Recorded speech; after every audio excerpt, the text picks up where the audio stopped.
Astra Travelers, and welcome to another episode of Tales of Teyvat, a Genshin Lore Podcast. Last week, we mourned the loss of our fallen Natlanese friends as we discussed the Natlan 5.1 Archon quest. This week, we're going to be traveling to Chenyu Vale to talk all about Adeptus Fujin. Are you looking for a swimmingly good time? Well, head over to our website. It's talesofteyvat.com, where Tiff has prepared some lovely visuals to accompany your little Adeptus ears as you dive into the past of Teyvat. While you're on our site, check out our past episodes and seasons, artist spotlights from the community for every topic, and some other goodies. Finally, feel free to email us at talesofteyvatpod@gmail.com to let us know what you think of this week's episode and what topics you'd want to see in the future. Additionally, if you're interested in hanging out with us off the pod, feel free to join our collaborative Discord server with the Shade Chamber podcast. You can join that by going to bit.ly/shades of Teyvat, all lowercase, no spaces, and you can join us there to talk Genshin, builds, Honkai, pets, share your art, whatever you're interested in. It's been an awesome little collaborative environment, and it's there for you. It is an 18+ server, though, so please be mindful of that if you join. Additionally, you can feel free to review us on any podcasting platform you may be listening to us on right now, if you're interested in letting other travelers know if they're going to have a good time or not. And, I had a good time in Chenyu Vale, so I'd like to believe that people will have a good time here. But, to each their own, I guess. But Chenyu Vale. Chenyu Vale was released during the 4.4 update, which seems like forever ago, but it was less than a year ago. Yeah, because it was after Fontaine was released. Because we had Fontainian people go to Chenyu Vale. Oh, yeah. It was released during Lantern Rite, where we got Gaming. Mm-hmm. Which was exciting and sad because Gaming made me cry. And I don't know if you guys know this, but Chenyu Vale was actually first mentioned by an NPC or something during the 2.6 update. Damn. Oh, wow. That would be the Chasm release update, and also the update that had the Iridori festival over in Inazuma. Oh. Seems like even farther away ago. I was going to say 2.6. I didn't play back then, but I did. It was totally playing. Oh, yeah, you definitely played during 2.6. It seems so long ago. I should find out which one I started. That's so many numbers ago. We probably started around 2.3 or 2.2. Okay. Because we started during when Albedo was still a Christmas present. And we would get the Albedo December Dragon Spine run. Because that was the first time he was out or whatever. Mm-hmm. And those damn snowmen. I still have bits and pieces of snowmen in my teapot. Oh, same. I love it. I don't have complete snowmen because I gave up. Dragonspine and me, we weren't friends. Why has neither of you photoshopped Albedo as Mariah Carey on the cover of her Christmas album yet? Because I'm sure it's already out there. And if it's not, it will be soon. It will be, yes. But it's time. I felt like if I tried to go as high as Mariah, it would just not pick up. Yeah. Just Albedo swinging his head back and forth and his hair moving in slow motion. He's like, it's time for me to destroy monsters. But, when Chenyu Vale was getting released, I don't know if anyone else thought this, but I thought we were getting the location of Osmanthus wine. And that didn't happen. Now, why did you think that? Because, where else were we going to go? I knew of Chenyu Vale a little bit because of Baiju.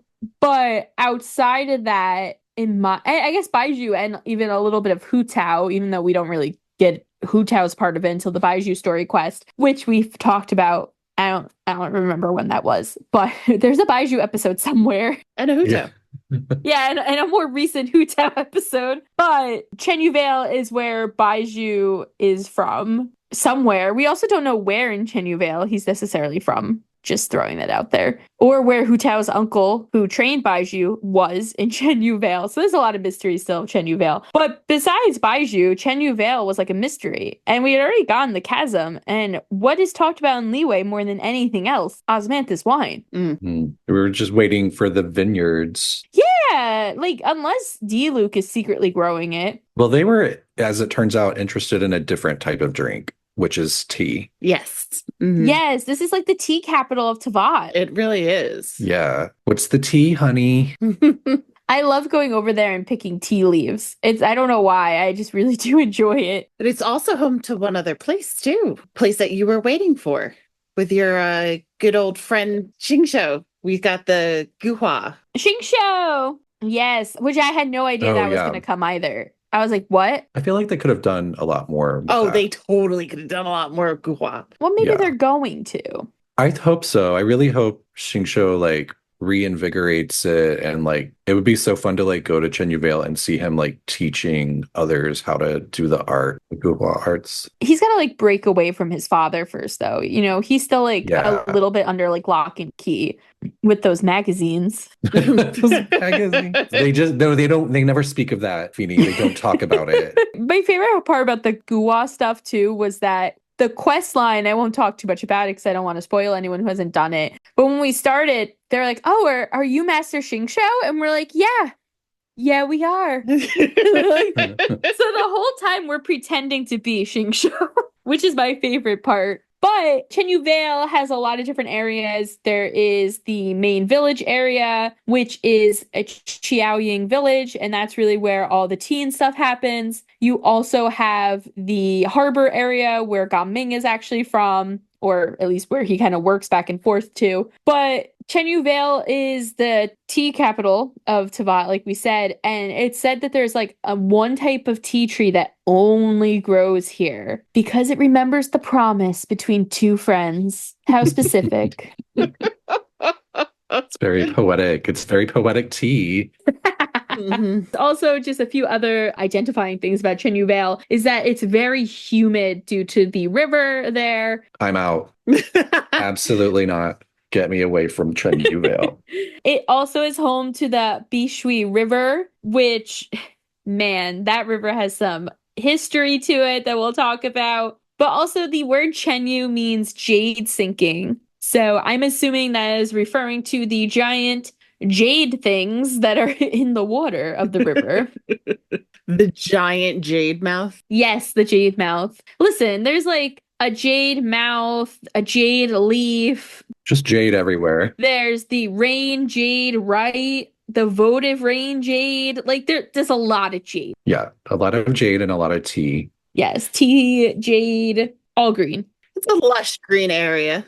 Yes. Also in Chenyu Vale, one of the last big descriptors geographically is Mount Yaojun, which is in the center of Chenyu Vale, and it's actually a very sacred mountain, and it's supposed to be where Herblord used to oversee things. And Herblord is one of the main three Adeptus that we'll talk a little bit about during our Fujin storyline. The tea that grows there's a tree that Fujin actually planted, and it's the prettiest tree, and it has like a teapot in it, and it's so cute. And if you haven't gone over and explored Chenyu Vale, please do so, because it's really is like a little emerald in the jade world. I have a question for you based off Chenyu Vale. Oh yeah. It's a question that Brandon likes to ask me. Have you done the Cloud Retainer story quest? Uh-huh. Because that also came out at this time. You know, I have a problem when multiple things come out at the same time. I still haven't done it. It's one of the best story quests in the entire game. I think it is the best one, in my opinion. I don't know. I like albedos. I'm so surprised. Well, I'm not too biased because I saw someone, I forget what it was on, if it was like on Twitter or Discord or where, but someone somewhere was like asking people like, hey, I'm really behind on my story quest. Which ones should I do? And most people like I think Cloud Retainers was like in the top 3 that like everyone said, do that one. Meanwhile, I'm over here like, do Sinos. He was one of the top 3 as well. Sino was. Well, Sino just has so much overarching lore, you know? We have 2 episodes that revolve around him. Cloud Retainers has an emotional impact that involves the traveler, so you have to play it. I know. I'm going to. I swear. Like, I know. I know. You know what the funny part is? I thought I did it because I did all the lantern rite stuff at the time and Chenyu Vale and all that. I actually never did it. Yeah, you should be shitting on Tiff too. I didn't notice that though until recently. Seems convenient. Yeah. After you've been shamed to pieces, I'm like, yeah, I haven't done that shit either. I'm not shaming her. I'm just telling her because I know she's doing her Amanda thing where she's like, she bugs me, so I'm just not going to do that quest. I don't like certain characters. I mean, I like Cloud Retainer more and more every day. I definitely liked her more after Lantern Rite with Gaming as well. But there's still things about her. But anyway, this is not about Cloud Retainer. She is not one of the Adeptus that we're going to be talking about in detail today, although she does get brought up. We have 3 main characters in our Fujin storyline, and that is Fujin, duh. And then we have Herblord, and we have Lingyuan AKA Bluey, which I will just be referring to her as Bluey because I love that little blue dog. But Fujin is our main point of contact here. And little did anyone know that Fujin was actually acknowledged many moons prior to her coming out. One may say 3 moon sisters ago during Lantern Rite of 2022 when a carp was actually the Mingxiao lantern. Mm-hmm. Yeah. And it would be, everyone just kind of figured it out after the fact, right? Like, later on, like, oh, that would be Fujin. 3 moon sisters later, we finally put it together. Yeah. But Fujin is an Adeptus who is from Chenyu Vale, and she, when she's not in human form, she is a giant carp. And for those of you who don't know what a carp is, it's a fish. Mm-hmm. Although I feel like the carp of Genshin looks more like a koi fish to me. But that could be just because I'm not educated on fish. I think a carp is a type of koi fish. Oh, that's interesting. I think they're similar. I think if you like Google carp, you'll find like something koi. Generic common name for numerous species of freshwater fish from the family of something. Oh yeah, it can be koi, catfish, trout, crappies. Yeah. I look at a picture of a carp and I think of catfish. I look at Fujin's carp and I think of a goldfish because I had a fancy goldfish. Yeah. Oh yeah, okay. Yeah, so I guess a carp could look like a koi fish, or depending on the type of koi. It could look like a ugly little bass. All I could think What about... is that, a dirty river fish? Is that a bottom feeder? The vacuums of the sea? All I can think about when I see like a carp is in Animal Crossing when you catch a fish and like you turn and do like a 360 and then hold it in the air, and they're just holding this ugly ass like carp in the air and they're like, woo, and you're like, oh, put it away. Like, no, put that away, sir. Please, no one wants to see that indecency. But carp aside, so Fujin is a quote-unquote carp, and she was literally just like this adeptal carp swimming in the river, enjoying life, and all the people in Chenyu Vale who lived there at the time loved her, and then she loved them back, so she decided that she would make a human form and live amongst the people, helping them as often as she could. Mm-hmm. Come on, illuminated beast. I know, I always forget that. But Fujin was not the only Adeptus living in Chenyu Vale at the time. While we can't say for sure there were more than this, there were at least 3 of them. So Fujin had 2 best friends, Herblord and Lingyuan AKA Bluey. Herblord was also an Adeptus. She originally had a giant white snake body, but also took a human form because the humans liked her. And she actually helped heal the sick. And Lingyuan, aka Bluey, is a grumpy old swanee. And I don't know how to explain Bluey in this context of the friendship, because it really seems like Herblord and Fujin were besties and like Bluey just kind of showed up. Yeah, Lingyuan was like never became that interested in hanging out with humans, which mood. And they just sort of stayed more like the border like of society, whereas like Herblord and Fujin were like all about humanity and like loved the attention of the people, so they were just like very involved in like their adoration of the humans there, whereas Lingyuan was like, no, I'm good, I'm just gonna be my cute little Sumani self. Mm-hmm. She was like the mountain protector too, so she like stayed away, she stayed up there. Like, I don't need to be down with you people. But was willing to help when needed. Just for her friends, though. Of course, yeah. Back then, at least. So we had these three best friends, and they all served under an unknown god, not to be confused with the unknown god, but Mhm. there was some god that they all just kind of ruled under. Yeah, they say like I think they always say like unnamed. So they're like this god was like known about and like even later on like was vying for the archonship. They were trying to become the Archon, yeah. The seat, the throne, the Archon throne. They Mhm. were fighting for it. So like they were like a powerful god, but in all the stories and all the stuff, nobody says their name. Yeah, what is that about? Like, why didn't they just give this god a name? Well, there's the question of do they remember? They've been through a lot of trauma themselves. We only, in this situation, meet Fujin and Bluey, right? We don't see Yeah. Herblord in this sense. So we know that Fujin has trauma, Bluey has trauma. So there's a chance that through trauma and erosion, they don't remember. They were really kind of pissed off at the god too, so they may have been like, I will never speak your name ever again. Right. So Fujin, Herblord, and Bluey, they're forming this friendship bond.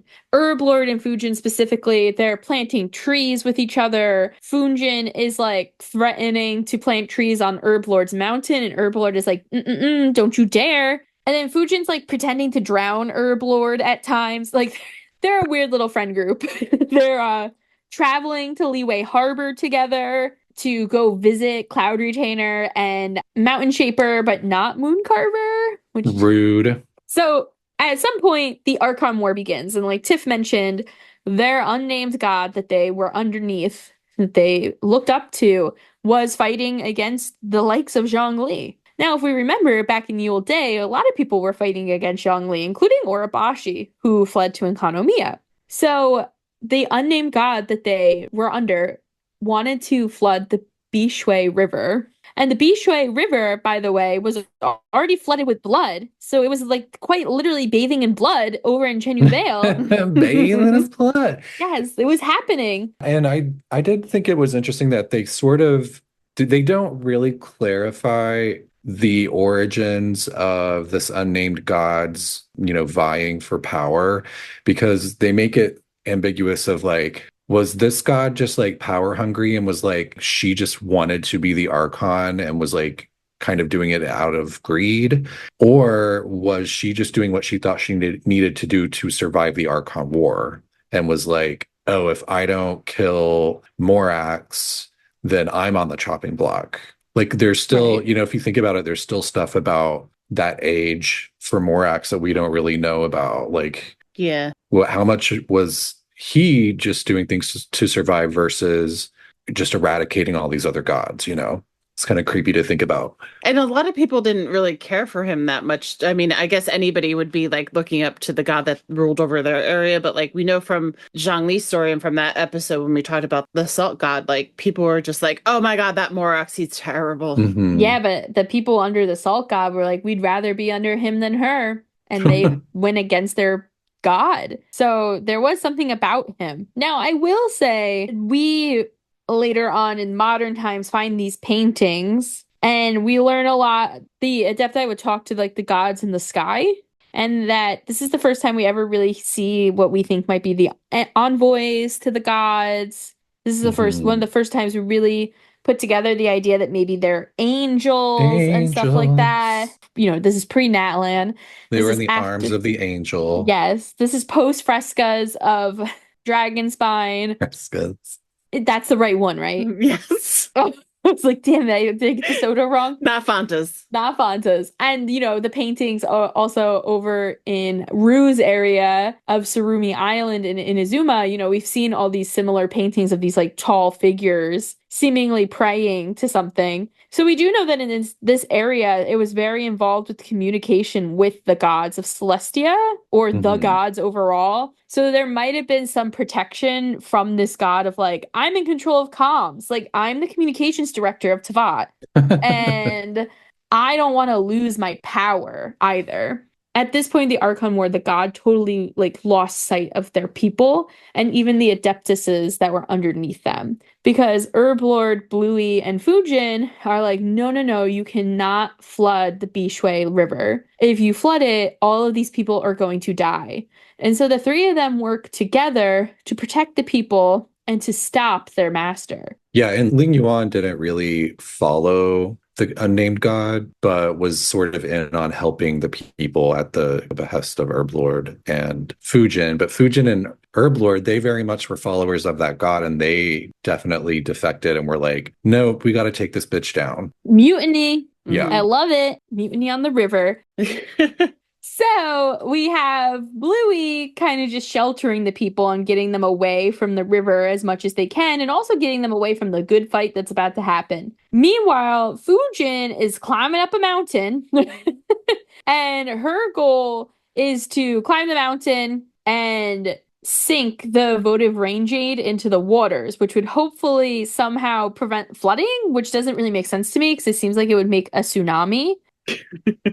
I think I read that because that jade is like filled with adeptal powers, and that for some reason throwing the jade into the river, like the adeptal powers get released and open up. I think it says something like it opens the maw of the earth and lets the water sink into it. So it actually like is creating a hole at the bottom of the river so the water can drain out of it. Oh, I was going to say, because it looks like a drain in the water. There's a lot of maws in Leeway. Oh, yeah. The chasm has a maw as well, right? The lousy with maws. The lousy with maws. Maws everywhere. But that drain does look like you can pull the little stopper right out. And for any traveler who's like, what the heck is a votive rain jade? What is this thing that Fujin sunk into the river? It's like that. It's actually, you can go to it underwater right now too. And it's considered the area where you can like give the carp. And when you give the carp, you get like rewards in the area. Carp's rest. And the description of the votive rain jade is the ancestors of the people of Chenyu Vale once offered jade by throwing it into the waters, transferring adeptal energy into spirit veins. Thus was their homeland protected and favorable weather secured, guaranteeing abundant harvests. But today, the ancient rites have long since been utterly forgotten. If the lost adeptal energy could be gathered into the jade once more, then perhaps the blessing of the soil and waters may be granted once more, which is, some foreshadowing for the story quest we'll talk about in a little bit. But I did want to just bring up these spirit veins. Because we've heard about the spirit veins in one other location, and that's in Kanomiya. I keep thinking spirit fingers. Spirit fingers, like jazz hands? Yeah. Jazz hands! Tim's over here like jazz handing to the bloody river. Like, now, so you think that the spirit veins are not the same as ley lines? Because I was wondering that. I don't think so. So the spirit veins are what connects, in addition to what they're doing in Chenyu Vale, it's also what connects in Kanomiya to Watasumi Island in Inazuma. And in order to enter in Kanomiya, we have to break those seals on those random rocks. And there's like the pearls in them or whatever. Like it's, the moon bath. A lot of shit going on. But the only way that this whole ritual to enter in Kanomiya can work is if the spirit veins are flowing smoothly. And, quote unquote, a person whose heart is as clear as water is there. So, according to legend, so, quote unquote, the original way to do that was Orobashi's blood. Bathing in his blood. Bathing in the moon blood again. So, but I don't know. I thought that was an interesting connection with Kanomiya because I think there's a lot of connections of Chenyu Vale and Kanomiya. Specifically, one of our favorite white snakes. A little scientist. But I'll talk about our scientist friend later. Well, I'm really curious about these spirit veins because if you look up, the entrance to get to Carp's Rest, which Carp's Rest is Fujin's, Adeptus abode, just like how Mountain Shaper, Moon Carver, and Cloud Retainer, they all have like their own little special abodes, up on the mountain. And so, I think it's sort of like a subspace area, like it's sort of like a teapot situation where it's like a little magical sub area that they create themselves. And so I guess Fujin has one of those, but the entrance to get to Carp's Rest is in an area called Shiwang Terrace. And if you look up the description of Shiwang Terrace, it says, in days now long forgotten, the ancestors of Chenyu Vale's people called this place the Hanging Gardens, with only their chosen shamans having the right to ascend to this place to listen to the teachings of the heavens and bring a blessing like that of the moon to the bountiful mountain plains. These ancient rituals have long since ceased, but the spirit veins of Chenyu Vale still gather in this place. Whosoever controls Chiwang Terrace may yet have the power to reshape the water and soil in this land in an instant. So that is, getting back to, some of the stuff that you were talking about earlier, Feeny. And it just makes me wonder, do we think that has something to do with the unified civilization that it was around? Oh, possibly. Which we're now wondering, now that we're into Natlan, we're starting to wonder, was that unified civilization everywhere the dragon civilization, which we now know is also very advanced? So like, could it have been created by dragons? Because when I hear spirit veins, it almost makes me think of like, what's that stuff called in Natlan where you like ride on it, like in Milani's area? The spirit ways? Isn't it called? Spirit something? Yeah. So it was like, it made me think of that. And if it's like this invisible network that they use to like let the energy flow around the area, it made me wonder. It's also interesting because you had asked earlier if we thought that they were ley lines, the spirit veins. Mm-hmm. And now knowing Natlan history and lore and knowing that their ley lines are really fucked up and that it was fucked up during the war against the dragons and the primordial one, like the dragons seem to have known that something was going to go down because they were coming up with this backup plan, right? Of the device that like Capitano was trying to use. The source mechanism, yeah. Yeah, like clearly they were trying to do something. Yeah, they didn't really succeed, but they were definitely messing with energy flow and stuff like that. So you think they were doing the same kind of thing in Chenyu Vale? I'm wondering, if there was a unified civilization and maybe it was the dragons, if they were there before the gods co-opted the region, before like the first cataclysm, before like the second who came thing, like could they have been using that kind of stuff already? Because when you look at Chiwang Terrace, I mean, granted, there's been like at least one other cataclysm since then when we see it in, modern day to that, but it looks crazy. It looks like this big hulking mechanism that looked like it was at one point very advanced and magical looking, and it's kind of like floating in the air and like crumbly. So, definitely like reminding you of images of unified civilization stuff that we've seen before. Also remember too that in Kinsei Village, which isn't too far away from Chenyu Vale, during Baiju's story quest, we learned that there's like evil demon god something like buried underneath Kinsei Village whose like evil juices are leaking into the ley lines and juices again with the juices. There's just a lot of juices and goo and a lot of juices. a lot of juices in this game, guys. Someone call Lizzo. Yeah, so it just makes me think too, like, is this like bloody juicy monster possibly also a dragon for all we know? I mean, we know that the dragon lords got killed, but we don't know what happened to the other dragons.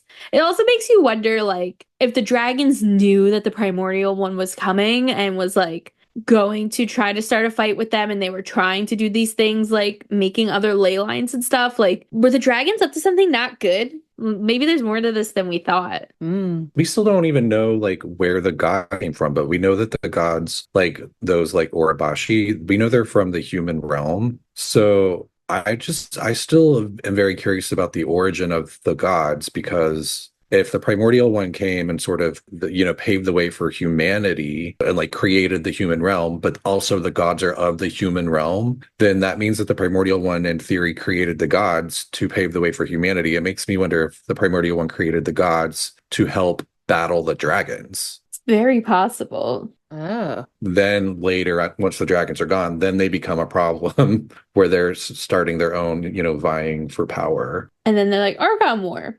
Dead Descender goo. Do you think this has anything to do with the fact that Celestia is right above Chenyu Vale? Well, it totally could be when you know they were the director of communications with the gods. Just knowing that they were a key part of communicating with Celestia, it's definitely possible. That's why they're so close. But we're getting really off track, so I'm going to bring us back here. We're back in the Archon War. We just talked about how Fujin crashed the jade thing into the water.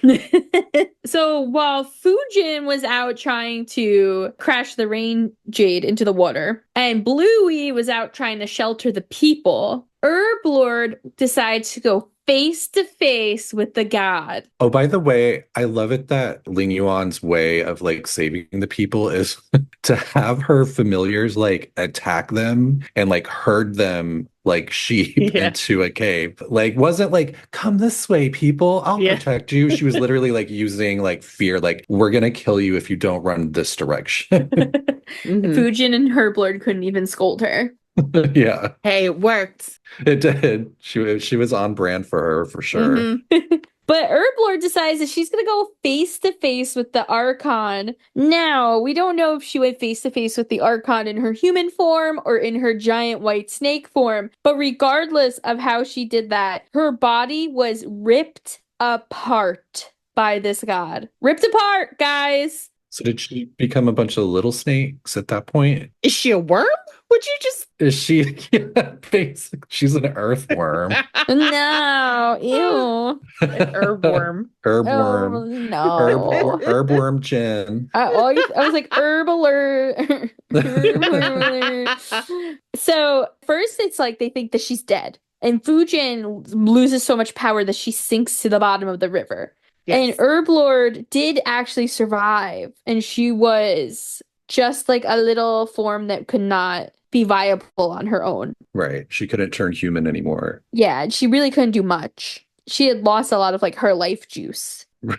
Reoccurring thing that we've heard across, I think the most notable is with Nahida and her being tiny. And Guoba. She got Guoba'd. Yeah, Guoba, that's perfect since it was Leeway too. Like Guoba used to be huge and now he's just this little teddy bear because he used up his energy. Doesn't it make you wonder how big Fujin used to be? Because if she was able to throw that giant jade mouth down, just like toss it into the water. Also, how'd she climb the mountain? As a carp. This goes back to a lot of things that I can't picture in my head. Because there's a carp going up the mountain carrying a big giant jade thing. There's a snake with little fisticuffs going boop, boop, boop, trying to fight a god. Lingyuan makes sense because she's just like a blue elk thing. But like some of it's like, what was going on? And then like we find out later too that there were tattooed warriors like 10 feet tall that were also fighting in this whole thing. And it's like, why was everybody huge? I know. Angels. The angels were big. Angels were just big. You know what they say about big angels? I don't know what they say about big angels. Big letdowns. Oh. At least in this game. They're compensating for something. Yeah. But after all this happens, life kind of gets quiet in Chenyu Vale, and we don't really know what happens to the god that they worshipped. But we know that the people were saved. They made it, at least they're alive. And minimally, we know that the god lost against Zhongli, or fled. We don't know what. Which brings us to modern day Teyvat with the Traveler. So one day the fog passes and we see a foggy place. The fog passes and we go to a foggy place? Yeah, because we look over and we see Chenyu Vale out of nowhere. Like we've never seen this place before, but whoops, there it is. And it's full of miasma though, all at the same time. So there are areas that we can't see right away.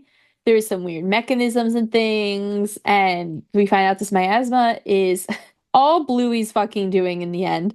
But we show up and we find out that there are a lot of issues with tea growing right now. And there's kind of like a little debate about whose fault it is.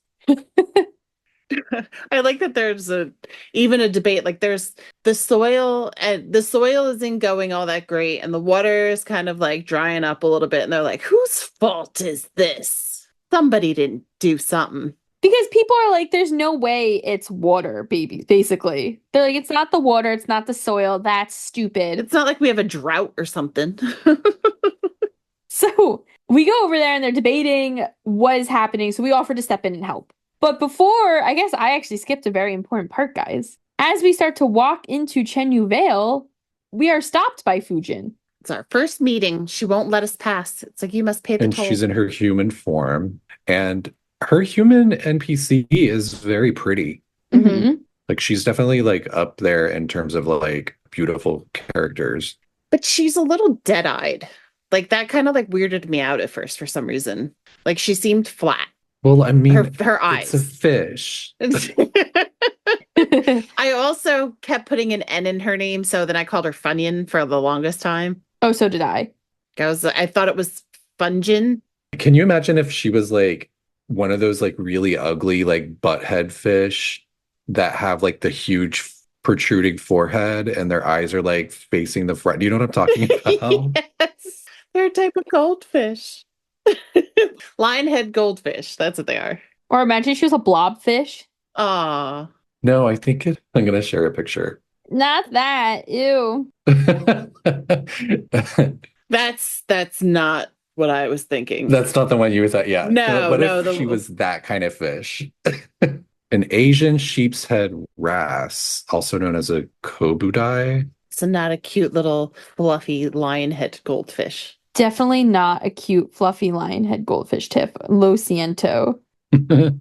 Tiff's like all hopeful over here, and we're not getting hopeful. I needed to bring in my goldfish like knowledge into something. But anyway, where do we go from there? We offer to help. Fujin then tells us that they're having this problem with the water and the soil and stuff like that, and asks us to give a hand because why not? Everybody asks everything else of us. Yeah, I mean, it kind of gave almost like Watatsumi vibes of like this region is going to be in trouble unless we do something to like revitalize the land because it's affecting their livelihoods because the whole region thrives on selling tea. And now all the tea is like tasting like garbage. They're like, what is this, Starbucks? Yes. They're like, we ain't even got Tivana anymore. Shit. So we're like, okay, we'll help you. And then we like go into like the little village. And isn't that when we meet little Mao? Yeah, we first meet Grandpa Lou. Yeah. Just chatty as anything and starts telling us more things about tea and that there used to be demons there and that Fujin planted all the tea trees. I don't know why Grandpa Lou, I was like, Grandpa, you need to go sit down. I think you've been sniffing the tea. Like he just seemed a little wackadoodle to me. Uh-huh. But the wackadoodles are also always like the truth bearers in Genshin. Very true. Then we do meet Little Mao. He's like, hey. Which I love Little Mao. Like he's great, but also low-key disappointed in him. I thought he was gonna be more than just a human kid. Were you just afraid that I was like, wait, was he an orphan or too much of an orphan for you? I mean, he had a grandfather. So not orphan enough. Yeah, not orphan enough. But I just felt like, he was this character with all this like face paint and stuff. And we do find out that he's like really likes Bluey and he's trying to like be Bluey, basically. But I don't know. I just was like, oh my God, is he a demon? Especially after Looney Bins over there was just telling us about all the demons. Right. He's like, and this is my grandson, Demon Extreme. Child. Is this like a segment of Ajdaha? Yeah, exactly. Possessed child. There's some ghost shit going on in Chenyu Vale too. Make sure you do all the side quests. Yeah, there's a lot going on. Tea and ghost shit. That's all Chenyu Vale for you. But yeah, what happens after we meet Little Mao? We go with him to meet his friend. And his friend is not what we expect. I'm sorry. Just the way that you said it just made me laugh so much. We're like, we went to go meet his friends. A banza. I'm 7.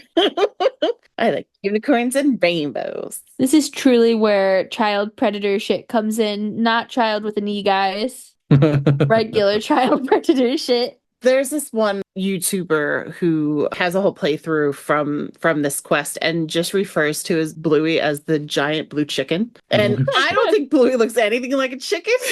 No, definitely not.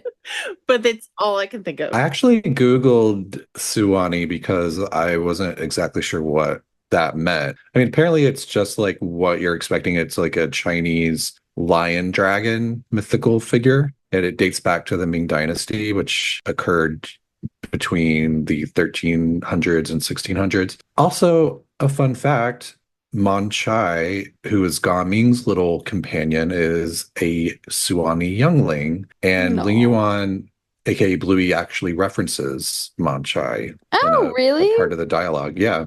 and basically just alludes to like, why, because we're kind of like, why is this kid like hanging out with you? And she's basically like, just out of curiosity, like I'm not close with humans, but I allow it to happen. Similar to, a youngling Suani, who also a young man out in the mountains and also accompanies him out of curiosity. Oh, I hate to think that Ming's just being hung out with out of curiosity, though. I know, poor. Doesn't that break your heart?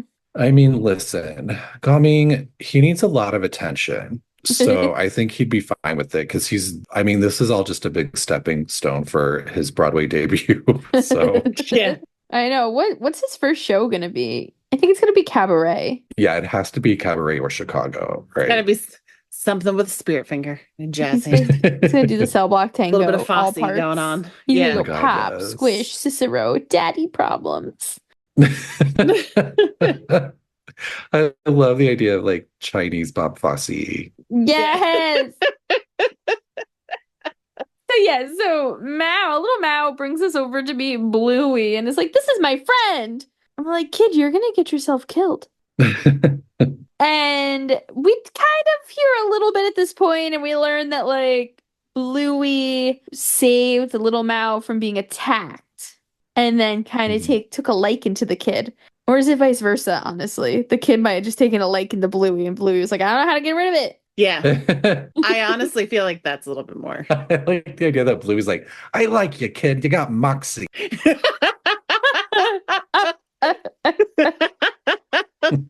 Meanwhile, like Bluey just speaks in riddles and stuff, so it'd be even funnier if she just like spouted that out. Well, like pulls a cigar out of nowhere. Oh, and quickly, before we met Bluey, I'm sorry, I keep skipping around because I'm like excited about Bluey, my Australian cattle dog dreams. But before we meet Bluey, isn't that when we see the frescoes of Chenyu Vale? Oh, I think so. Yes. It's definitely around Bluey Town. Around Bluey. So somewhere around meeting Bluey, we also get to see these really pretty paintings that depict the communicator device that we were talking about earlier and show us kind of these symbols that are very similar to the paintings of Dragonspine and Surumi Island that depict these giant angel-like creatures we later learn. You're talking about the taller ones, right? The ones in gold? Yes. There's 3 different ones that we see. There's the one that shows the actual brain jade. The thing that's above Chiwong Terrace, right? One shows the Sky Nail and Fontaine. Sky Nail. And the other shows them all marching up the mountain with the jade thing. Anyway, where was I? So we do see it one of the murals at this point. And this is where we learn a lot of the stuff that Tiff mentioned, like the 10-foot tall tattooed soldiers and all that jazz. And we also run to Fujin again before meeting Bluey, and she just tells us a little bit about herself. But then where do we go from here in the story quest? So when we talk to Fujin, she tells us that like a sky nail kind of kills off the communication device. And then when we meet with Bluey, Bluey tells us that she wants things to be back like they used to be. Mm-hmm. That she's sick and tired of these humans. She's sick and tired of being alone. She misses her friends. And so she starts messing with the spirit lines, which is part of what made me wonder if they were ley lines. Mm-hmm, of course. Because they call them spirit veins, but then also spirit lines. Like a But ley maybe line. it's something different. But it also could be a confusion that Bluey could have after years of erosion too. True. I always forget about erosion. Oh, did Adeptus have erosion too? I would think so. I mean, Zhongli was like besties with all these Adeptus, like there's even people who think that he might be an Adeptus. Yeah, I guess because it's like really more about the age. And Ajdaha is a god and has it, so. He's maybe a dragon lord. There's no confirmation there. I don't want it to be true, really. There's nothing confirming. Bluey is like, you know what? It's been a few thousand years. I miss Fujin, and I don't really like what humanity's done to this area. So I'm going to start disrupting, the spirit lines, ley lines, whatever they are, so that we can get Chenyu Vale back to nature. Like, definitely wanting humanity to stop controlling the area and let it just go back to the whatever way nature wants it to be. And that's what actually creates the miasma, right? Yes. Which is interesting because, when I think of miasmas in this game, I think of dead gods because that's where we sort of first learned about them with the Zhao having to like suffer through all these, miasmas and like fight these dead god ghosts and everything. So it made me wonder if like the unnamed god is like sort of there forever poisoning the land, but that whatever rites Fujin had done like back during the battle was like keeping it all at bay. And so now you have Bluey messing with stuff and it makes this miasma come back. And so Fujin is like, well, shit, now I got to do this again. I got to perform the rain jade rite to clear the miasma. And that's when, of course, we sort of first meet her and she's like, I got to get this sucker to hell. I do like, too, how Bluey's like, I think the tea tastes better this way anyway. We're like, no, Bluey, it doesn't matter what you think. Yeah. She got used to Starbucks after all those years. And she's like, oh, shit, this is kind of nice. She's like, my taste buds have eroded. And this is when we see mural number 2. And this mural shows the jade thing getting thrown into the water. Right. We're like learning about what actually happened in the past that we talked about before with, the big showdown where you have Herblord fighting the god while Bluey was herding people as if cattle into like a safer area, while Fujin, of course, was swimming up the mountain with her gigantic jade drain stopper thing. Very Kate Bush of her. Yes. Running up that She was hill. swimming up that hill. And so as we're learning this pass, we're also helping. And we're trying to actually get the communicator in the sky back up and running. Mm-hmm. And Bluey, it's now become friend against friend. Bluey doesn't want it and has not been convinced by Fujin yet that this is what we need. And eventually, Bluey does bow down to Fujin and say fine. But Fujin, like, in a very beautiful cutscene, almost, like, dies again. Which is heartbreaking to Bluey because Bluey feels like she just got Fujin back and is now going to lose her again. Yes, so she does the rain jade right to clear the miasma, but it drains so much of her power. It turns her into her original form, which of course is a giant carp, and then she gets really embarrassed. And the point of this ritual, again, is to change the water veins in the soil. So it makes it more viable for like a human to live off of it, which is, again, what Bluey was trying to not do. So at this point, Fujin disappears to go hang out in Carp's Rest, and we run into Bluey again. And Bluey is kind of like, I want to go visit Fujin. Do you, like, know where she is? And so Bluey is like, I tried to get in and I couldn't get in. And we're like, what? And so we go knocking on Fujin's door. And we're like, Fujin, let us in. And we basically find out that it was all a misunderstanding and that Fujin is very embarrassed to be seen in her carp form. And so she didn't want anyone to see her like that, including us. It's a beautiful carp. Why is she so sad about I wonder it? why she's ashamed of her true form. Like, when you're in a human form for so long and the people all know you that way, we don't know how many hundreds of years she was in a human form before, the Archon War happened. She's probably also like, man, Bluey looks so cool, and I'm a giant fucking goldfish. How come I didn't get legs? Think about, too, like, Fujin sunk during the Archon War and only recently reemerged. She's been down there for thousands of years. Isn't that kind of insane to think about? Yeah, and was she just like a regular fish swimming around for that long? Yeah, I don't know. It's very strange. What do carp eat? Me. Oh, For thousands of years, I don't think there's enough of you in the water over in Chenyu Vale.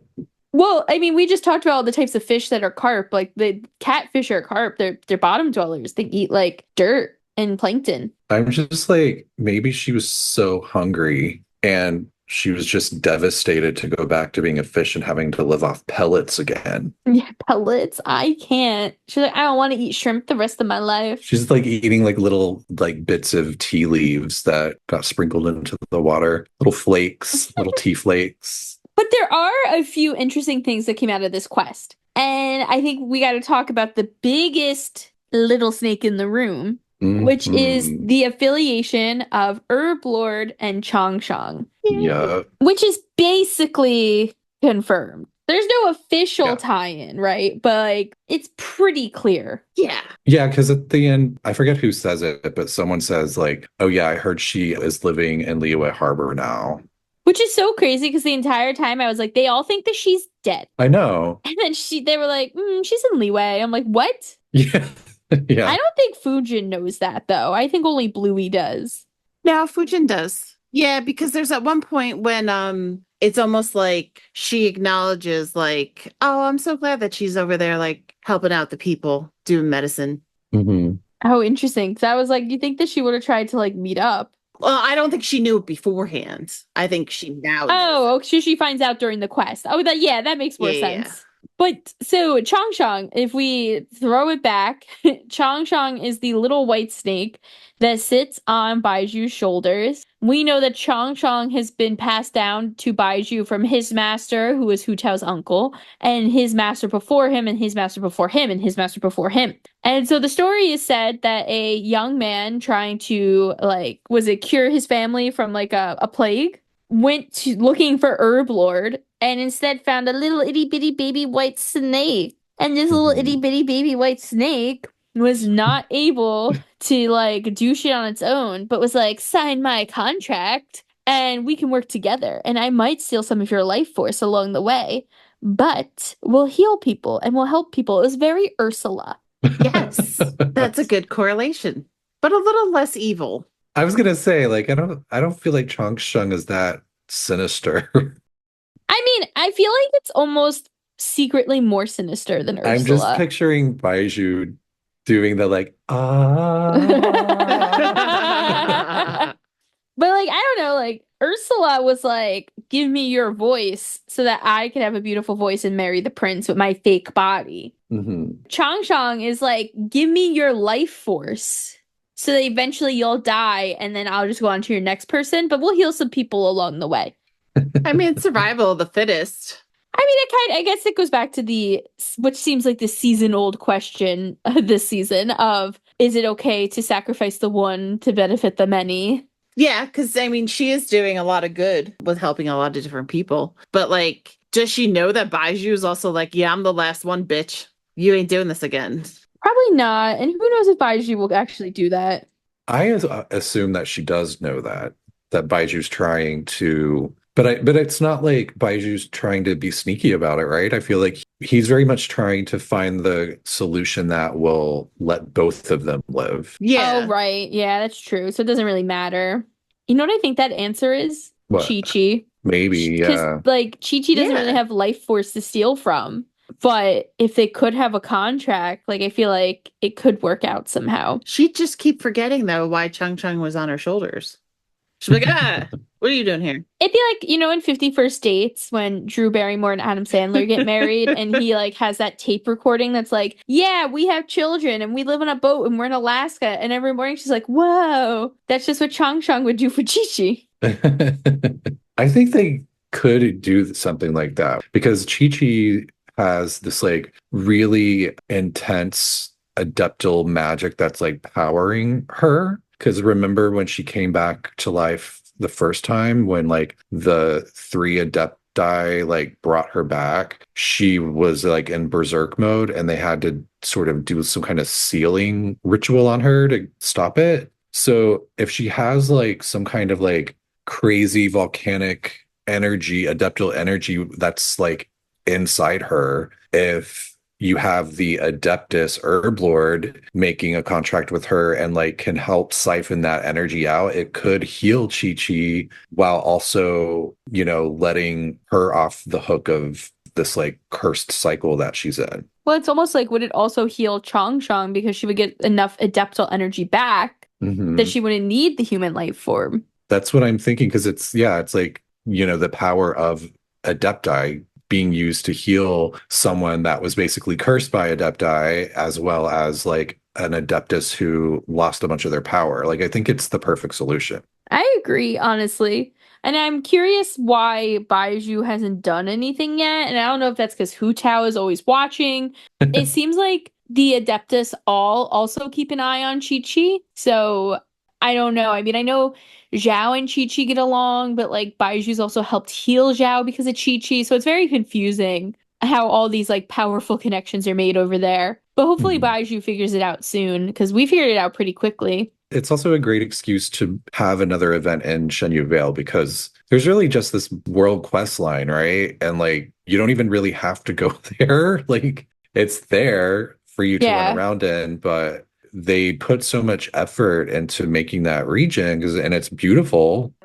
But it's like there's nothing like I feel like there's still so much more they could do with it, you know. And I think having an event where Baiju goes there, like maybe a story quest part 2 or something, and involving Chi-Chi and Fujin, like that would really bring it all together. Yeah, Baiju goes home. It'd be interesting if they brought Hu Tao back into it too, where she maybe could see where the grave of her uncle. Yeah. Kind of make her own amends with her uncle where, you know, her father was never able to.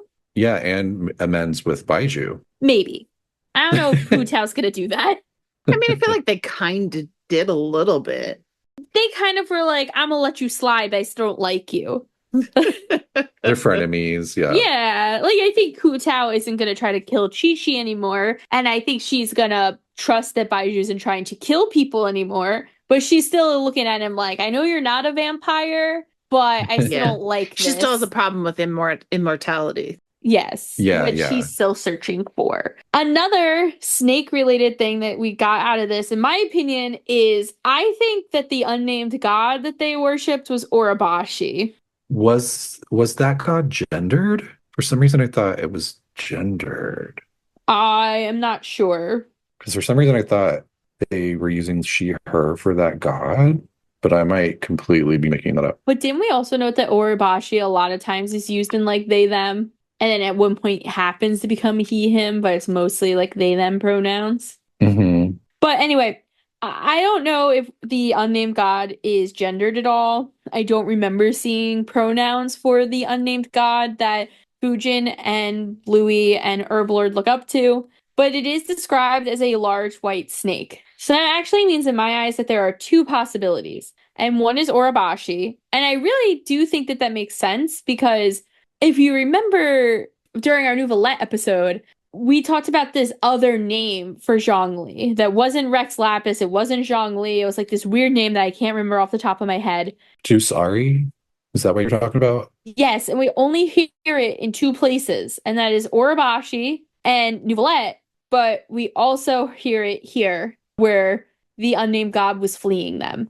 So, if we know this unnamed god possibly fled because they couldn't defeat Zhongli, we know it was a giant white snake. There's a big chance that there isn't too many giant white snakes around, although we have 2 in Chenyu Vale if you also include Herblord, so who fucking knows? But I'd like to say that Orobashi is this unnamed god that was hurt and was, you know, we always wonder, why did Orobashi run away from their people? Why didn't they just stay like a quiet god like the Salt God tried? Well, maybe because they tried to fight for the power and they lost. The only other option that I can think of off the top of my head, we mentioned this during our Orobashi episode last season, Al brought it up, was the character of Ouroborus. Oh, yeah. And we had talked about Ouroborus possibly being a snake deity worshipped while Enkanomiya was still above ground. And Ouroboros never really went looking for them when they sunk under the sea. So is it possible that Ouroboros left Enkanomiya and went to find new people to rule over and was defeated during the Archon War? And maybe that's why the people of Enkanomiya, you know, started to do sun children and stuff like that. Like they really had lost hope. Fujin does gender the god, by the way, as she. Oh, is she? So maybe it's Ouroboros. She says, our lord had all but gone mad seeking the position of a god who may rule this world, or perhaps seeking survival. Either way, she lacked the power to overcome Morax. And then she caused the Bishui River to flood, blah, blah, blah. So, but yeah, Ouroboros, it could definitely be that. Or, you know, it could just be an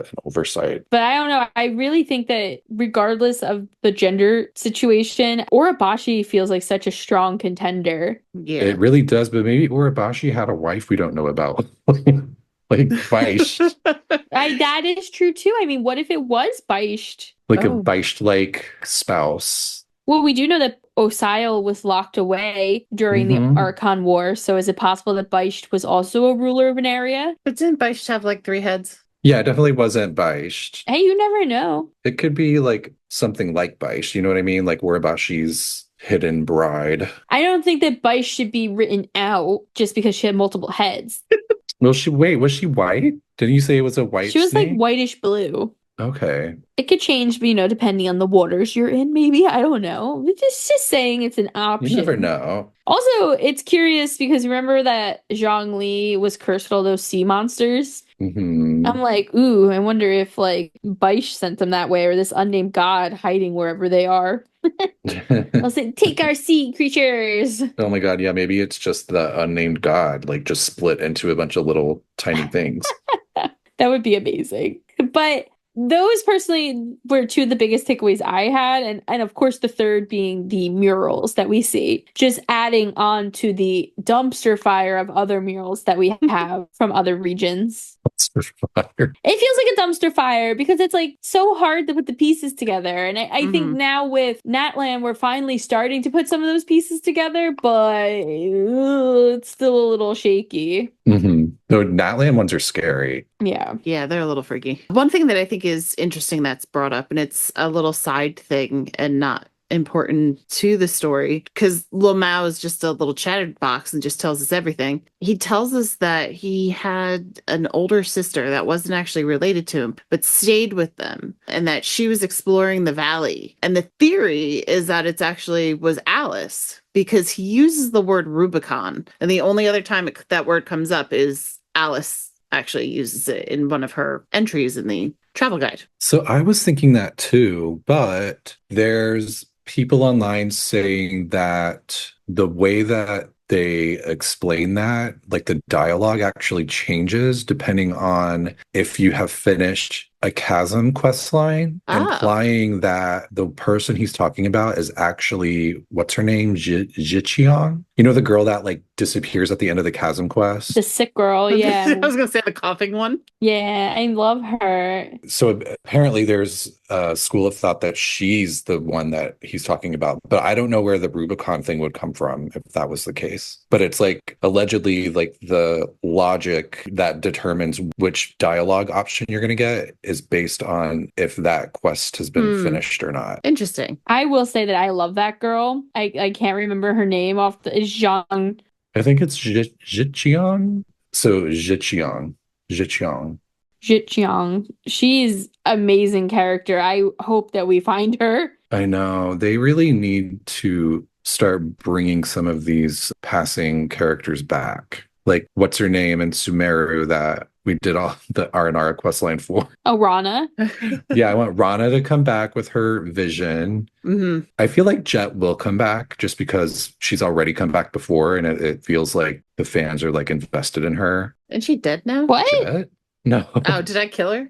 In my head? You just killed her in your head, girl. The other one's dead. Babel. Babel's dead. Babel, yeah. And her dad. Anyway, yeah, I just want like more of that coming back. I was so excited by the return of a certain flying moat of Harena that made an appearance in the Sub-Zero's event. It was very exciting. But anyway, did you guys want to add anything else in about Chenyu Vale? I tried looking at to Fujin's name, but I really found not much because it just didn't correlate back, except there was a controversy, and I think it was like a made-up controversy for a actual post of people referring to the Japanese translation, which means God of Wind. So people were like thinking Venti, but it's Leeway, so it would be China. And Fujin isn't it the name of a Mortal Kombat character who's the God of Wind?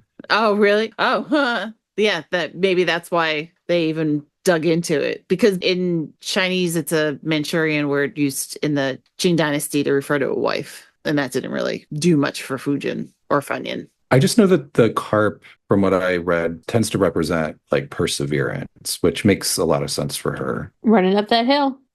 Swimming upstream.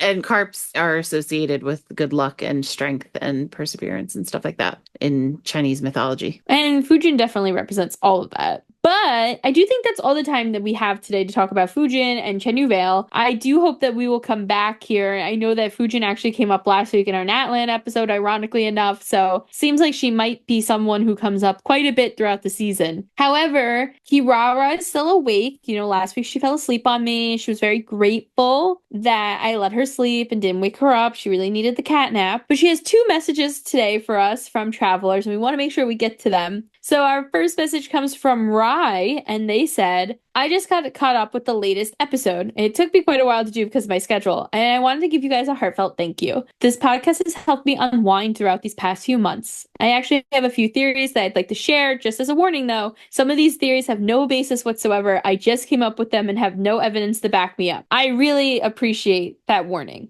We do that all the time on this podcast. And I also love it. Those are my favorite theories. All right, so here is the first bit of theory. I think the Saritsa might be the 3rd descender. Ooh, and we kind of talked about that last week. Now, I will say some of our Kirara mail is from a few weeks prior because it gets very loaded up and Kirara doesn't know what to do. So Rai did send this in before our Natlan episode went out last week. So they were ahead of us, apparently. I think the Saritsa might be the 3rd descender. We know that the only original Archons who are still left are Zhongli and Venti. Also, we know that the Gnosis were made out of the remnants of the 3rd descender. AKA the juices. The juices. She might just be pretending to be an Archon. In reality, she wants the Gnosis so that she can get her full power back. I think that is a really exciting theory, right? And I'm sure whatever we find out about Capitano and his final battle is either going to say yes 100% with this and full throttle ahead, or it's going to make us question it. Well, I think there's a lot of merit because with all that happened with Focalor versus Farina, we know that gods can separate their divinity from their human body. So whether that means that she's like a god or something else, if it is something that has that same capability where they can separate their divine power from their body, or maybe someone else could do that to them, then it does make a lot of sense that maybe she's just like a human or like a way less powerful being who is pretending to be a regular god, but is desperately trying to get back all of these pieces of their power that were put into the Gnosis. Like maybe she is whoever the crazy like whoever the crazy one that wounded the heavenly principles to the point where they went into like shutdown mode ever since, the Sky Nails happened and the Archon War started. I mean, it would make a lot of sense why she's like sending her lackeys out to go collect the Gnosis for her. Yeah. Maybe she can't do it herself because she doesn't have the power. Absolutely. I 100% agree. So Rai does have a second message. Another thing I've been thinking of is what exactly makes someone a descender. In the loading screen, sometimes there's a message that reads, the world of Teyvat has its own laws. So maybe by breaking one of these quote-unquote laws, you can become a descender, and maybe the traveler broke a law by wielding more than one element at once or being able to change between the elements, or maybe they did something unknowingly to become a descender. I'm assuming this is in consideration that like our sibling isn't a descender. I think about that too sometimes. First of all, I've always thought of descenders as just being someone that is not from Teyvat originally, meaning that they came to the world via some other place, so like some other world, because they imply that that is how the traveler got there, that they and their sibling would travel from, all these different worlds and that sort of crash landed into that and then were not able to leave. And then, a big part of the mystery is like, why isn't our sibling considered a descender, but we are? But that being said, I've always wondered if it could also just be like anyone that breaks through the fake sky. Is that when you descend, is that you come through the fake sky versus just the world at all? Yeah, maybe. Then? You would think so, and so would Skirk.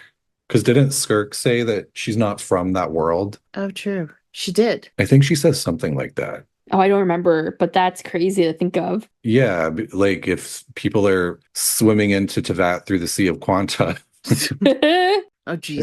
then there could be more descenders than we actually think of or know about. So I do think it's fair to sort of wonder about that. Like what makes someone a descender? I like the idea that anyone even with like forbidden knowledge could be considered a descender. Yeah. Yeah, I like the idea too of breaking a rule makes you a descender, because then you have these people like Skirk and Aloy, who are potentially not of this world, or even possibly Alice, who has traversed different worlds. It's like, where do you guys all fall into place? And it's like, well, if you didn't break the cardinal sin, which apparently we might have, you don't become a descender. So what did we do that our sibling didn't do? Could even be the question. And what did the third one do so bad that they got chopped up and put into little bottles? They died. They got juiced.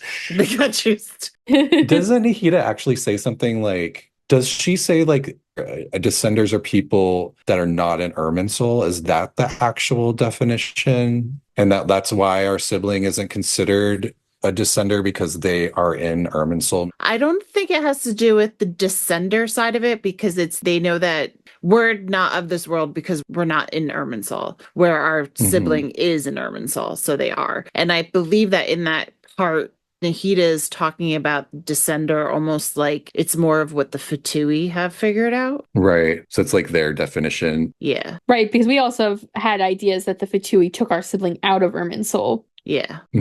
Or even one of the Hexen Circle witches might have done it, right? Those bitches always exploring. Always. Well, I mean, they probably just wrote to that in a fantasy book. So. Oh, no. But, Rai, thank you so much for the questions and the message. We really do appreciate the kind words as well. Yeah, thank you. Our next message comes from Elliot, and they said, I'm curious. Do we think Mona is going to be coming back into the story? She had a good story quest, and I know she had that early on event with Skara, but like with her future sight abilities and the connection to the Hexen Circle, I feel like she has to enter the story again. But I also feel like she's been forgotten. I feel like her involvement in Simulanka in the summer event kind of was a foreshadowing to her coming back into the story. And especially when it comes to the Hexen Circle, because I think that we learned that the Hexen Circle is even more powerful than I think we knew. Like, we knew that they were like some badass bitches or some badass witches. But like the fact that they made up their whole like mini Teyvat is a crazier kind of concept and stuff like that. So I feel like everybody who was in Simulanka is going to be very important again. Yeah, I mean, it's definitely hinting at the Durin waking up situation as well. Do you think the Hexen Circle drinks Chenyu Vale tea? Yes, absolutely. Everybody who's anybody drinks Chenyu Vale tea. Are you sure it's not just like something from Pete's Coffee? No. I wanted to just say too with Mona, Mona did come into play during our Fontaine story quest, where she did help us get in touch with Nicole via Teacup. So we do know that Mona is willing to help us and able to help us. She was a big part in Simulanka. We know that she has scryed a lot of people and gotten a lot of different results. We also know that she has connections to Klee and Albedo. They're kind of like Zirkle siblings, like, of sorts, because all of their... Yeah, like all of their parents, quote unquote, or they're like the people they look up to are in the Hexen Circle. So you have like almost next generation of quote unquote witches, right? Right. I love the idea of Albedo being the next generation of witches. So it makes me very happy. So I love Mona way more than most people do. And I would like to be optimistic and think that she will be heavily involved in a future storyline or multiple storylines. I'm not 100% confident that they'll give me that, but I do think at the very least, she will be used to sort of usher in the Hexen Circle more once they're ready to like give us more of those characters and reveal more about them. I think she's the obvious choice to like help sort of connect us as the traveler over to that group. Like, she's definitely going to be involved in the sort of like introduction of us and those people and like giving us her perspective, because it'll make sense if as we're learning more about them, Mona is also learning more about them and like sort of delineating like the line between what she knew and we knew versus like all the things that we didn't know that she knew a little bit about, and then all the stuff that she had no idea of herself because they're so secretive. Right. And we even see that with Klee in the way that she's like, I'm looking for Alice's like descendant, and it's little baby Klee, and she's like, what the fuck? Yeah. So clearly she didn't know that, Alice's like successor is a child. So there's a lot going on there too. You're like telling me you didn't know that Alice had a kid? Or does she have a kid? And also, Mona does not seem to be very well aware that Albedo is related at all to Rhine daughter. Which is so weird because they're all in Mondstadt. Hmm.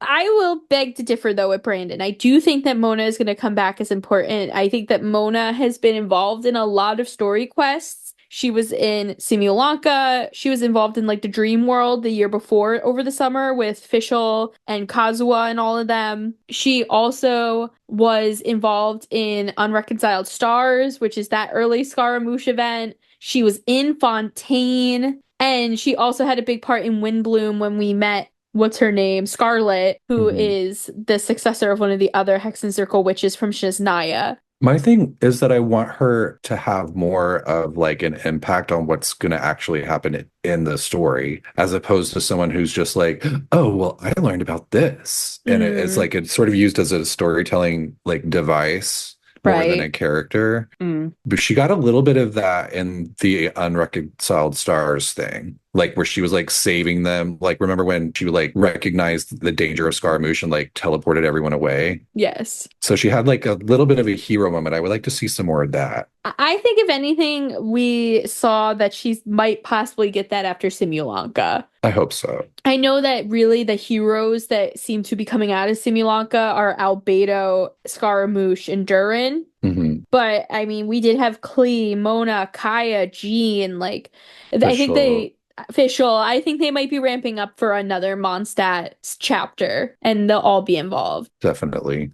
Well, Elliot, thank you for the question. Thanks for bringing up the witches. Thanks, Elliot. Thanks, Elliot. See you in the Discord. That being said, that is all the time we have for today. If you like this episode and you'd like to let us know what you thought, or you didn't like this episode and you want to let us know what you thought, you can email us at talesoftevatpod@gmail.com, or follow us on Instagram, talesoftevatpod, or follow us on Twitter, Tales of Teyvat. You can also leave us a review wherever you listen to your podcasts. You can also feel free to buy us a cup of Diet Pepsi or Tiff a cup of coffee on Ko-fi, where all money donated goes to our editing softwares, web hosting, and possibly a little caffeine that goes a long way. And lastly, just a quick reminder that you can join our Discord server, Shades of Teyvat, which is a collaborative Discord server with the Shade Chamber Genshin Impact podcast. If you're interested in joining and you are 18 plus, you can feel free to join by using the link bit.ly/Shades